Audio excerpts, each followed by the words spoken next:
বিসমিল্লাহির রহমানির রহিম। প্রিয় দেশবাসী, আসসালামু আলাইকুম। রক্তস্নাত জুলাই আগস্ট 1 বছর পর আমাদের মাঝে ফিরে এসেছে।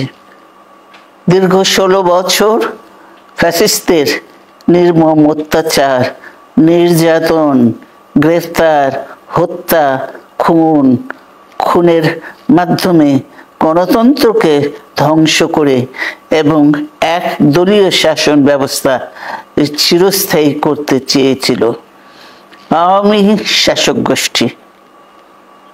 ছাত্র জনতার সম্মিলিত অভ্যুত্থানের মধ্যে দিয়ে ফ্যাসিবাদদের পতন ঘটেছে। সুযোগ সৃষ্টি হয়েছে নতুন করে বাংলাদেশকে গড়বার। এই আন্দোলনে যারা শহীদ হয়েছেন তাদের জানাচ্ছি আন্তরিক শ্রদ্ধা, আহতদের সমবেদনা। তাদের এই আত্মত্যাগ জাতি চিরকাল মনে রাখবে। গুম, খুন, বিচার বহির্ভূত হত্যার শিকার যারা হয়েছেন তাদের তালিকা প্রস্তুত করতে হবে।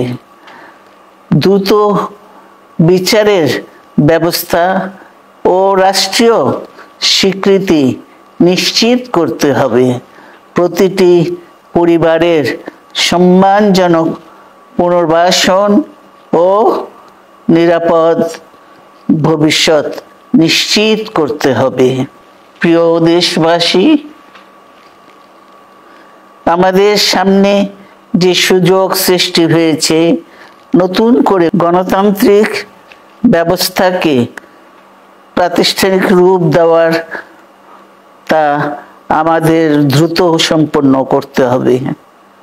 কর্মসংস্থান সৃষ্টি করতে হবে, জনগণের নিরাপত্তা নিশ্চিত করতে হবে। সর্বোপরি বাংলাদেশের স্বাধীনতা, সার্বভৌমত্বকে রক্ষা করতে হবে যে কোনো মূল্যে। বীরের এই রক্তস্রোত, মায়ের অশ্রুধারা যেন বৃথা না যায় তা নিশ্চিত করতে হবে। ঐক্য বজায় রাখতে হবে। আসুন আমরা সবাই মিলে শহীদ জিয়ার স্বপ্নকে বাস্তবায়িত করি কোটি মানুষের নতুন বাংলাদেশের নির্মাণের স্বপ্ন।